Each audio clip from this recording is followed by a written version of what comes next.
I really don't like where this is going. I really don't like where this is going. Yes, I had my predictions around episode 15 of Apothecary Diaries, the very end, that little snippet with Lukan, and I really do feel like at the very end of episode 16, it's pushing it more to Jinshi's gonna bring up a really bad subject with Mao Mao. I hate the fact that this guy is very, very calculative. I give Lukan credit for that. I mean, they're pointing out the aspects of him being very good at seeing talented people. That might be why he's in the position that he is because he knows how to spot people. It seems what they're kind of implying with this whole idea of the metal worker and his kids.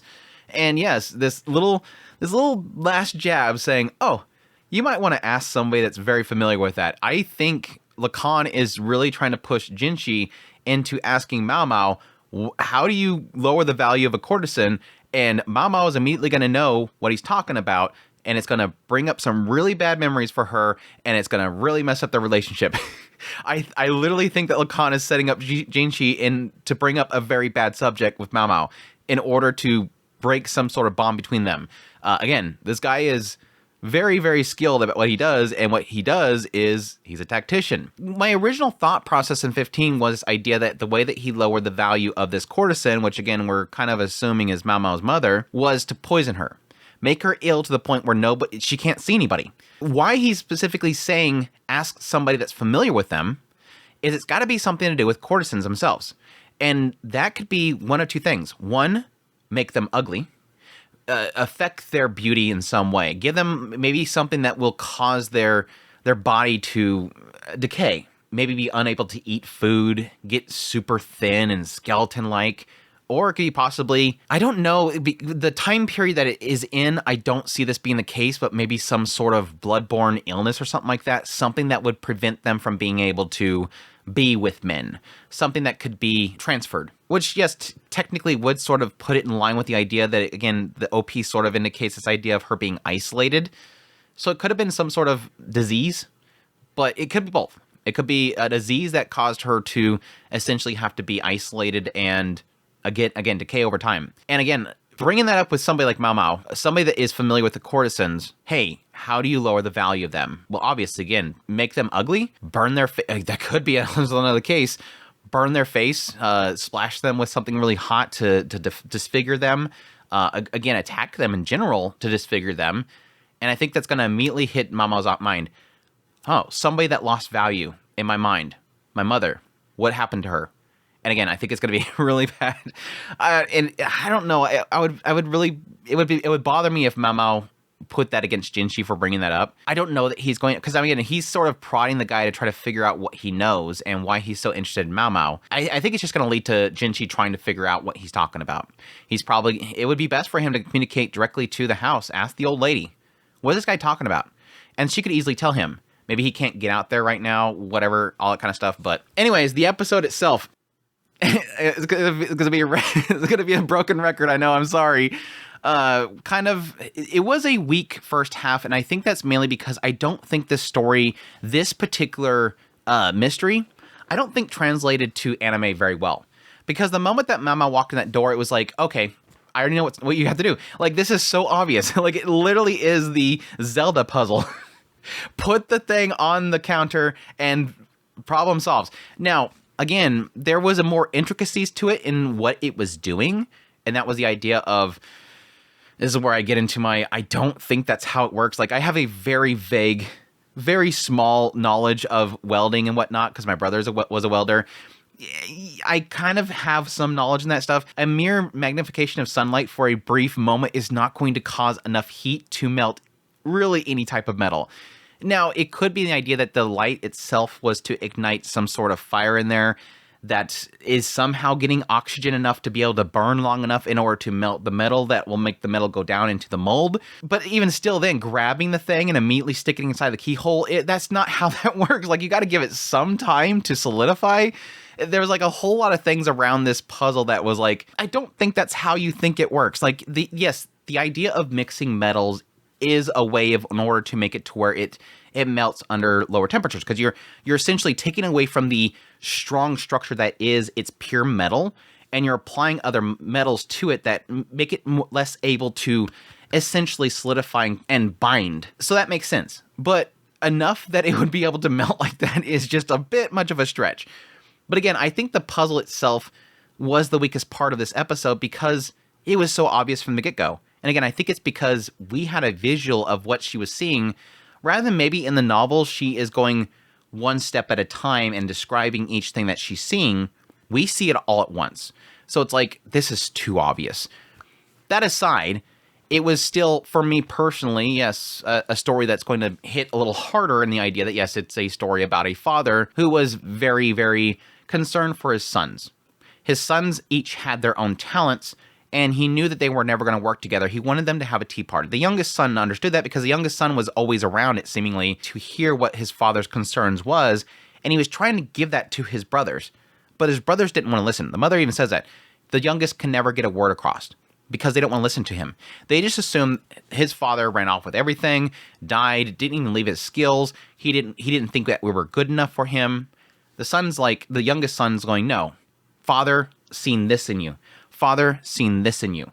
I like the fact that they, in turn, before he even said any of that, is like, no, it's obviously you're different than us because father seen talent in you. We're not like you. He did not want us. And so he's given that reverse to them. It's heartbreaking to me because, yes, I've lost my father. And so seeing any story around fathers is obviously going to make me extremely emotional. So yeah, this whole thing really hit me in the idea of not understanding how much pride your father had in you until, unfortunately, they're passed. But it was a good story in that regard. And I think it was kind of refreshing how they presented the stories and the idea that individually these kids aren't stupid. These sons are very arrogant and not wanting to listen to reason for the brief moment, but in the end of the day, they understood what they were seeing. They just didn't see the whole picture. It's probably the best way to put it. But yeah, it is kind of interesting, the idea that they solved the puzzle. I think the father got what he wanted in the end. In the end, he just wanted his sons to come together. And I think it's a probably good chance, based on what he was saying, they fit into the roles that he thought was best for them.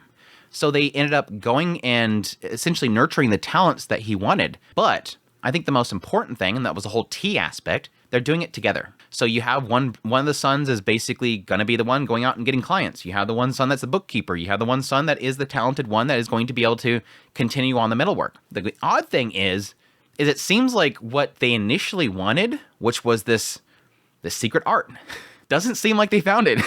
I mean, I might be misreading things. I kind of skimmed over a couple more times. It seems to imply that they didn't figure it out. I mean, even Jinshi's like, I think Mao figured something out, but she's not saying anything. She even said that as she was leaving. I'm going to leave it at that. There's these two metals. You can combine them. They make them a little bit more softer, able to heat quicker. But I'm going to leave it at that. But she did one last thing, and that is Mao's marketing. Mao is like becoming the best marketing for Loman ever. It's like every time she has a chance now, it seems like every single like mystery, she ends it with saying, go see Loman. Loman can help you with your problems. Check out the medical expert of Loman. So yeah, she's still marketing for her father, but she didn't tell them what the secret was. I think she gets an idea. I don't think she knows the full extent of it because it is a secret art. It would actually make less sense if Mamo figured it out. I think she has an idea, but she doesn't know exactly how it works. Again, she's applying the idea of the metals mixing, but then there's this other metal that she's not very aware of. And so she's kind of walking away from it then. I meant to go check to make sure, to find out what the other metal is. But yes, it is a metal combination that is going to be able to be molded and probably a lot more solid than what you would normally get. Now, again, what that's sort of applying here is that the father's secret art required melting different metals and lead and all that kind of stuff. That's why she's suggesting, if you feel ill or whatever, go see Loman. Because she is assuming that, yes, the father dealt with a lot of illnesses from this new art that he's doing with essentially melting metals and stuff like that. He's getting the toxins from it, and it's messing with him. And she's sort of helping the son to at least have an option to seek some sort of medical aid if something happens to him as well.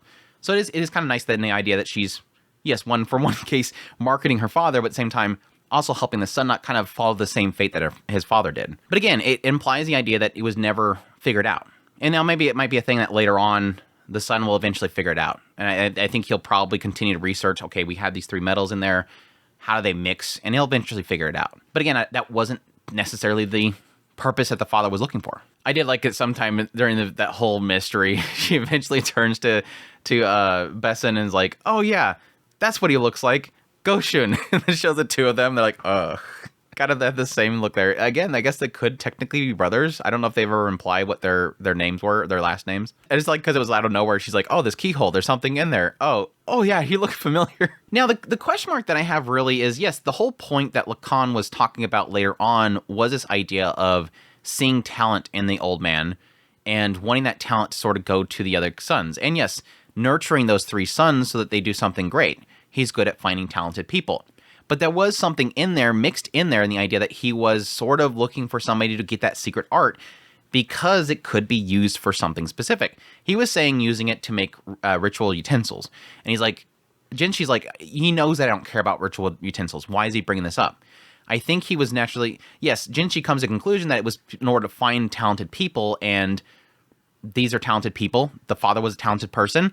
But it could also be a thing of, yes, what could they have used this secret art for in order to make something else? I don't think it was specifically for ritual utensils. I think it might be for something like, yeah, bullets or something like that. I think this is probably more of a military use that they could have used them for, and I think it could have been used for molding different types of weapons. Because I don't know that they've implied that this is a setting that has guns. I don't think they've ever implied that. And again, I'm trying to think in the perspective of a alternate history China. I'm not looking at like actual history here because this is an alternate history. But yeah, anyhow, besides that, at the very end, Jinshi's got a new job that he needs to do that he's finding very bothersome, and he wants Mao Mao to do his makeup.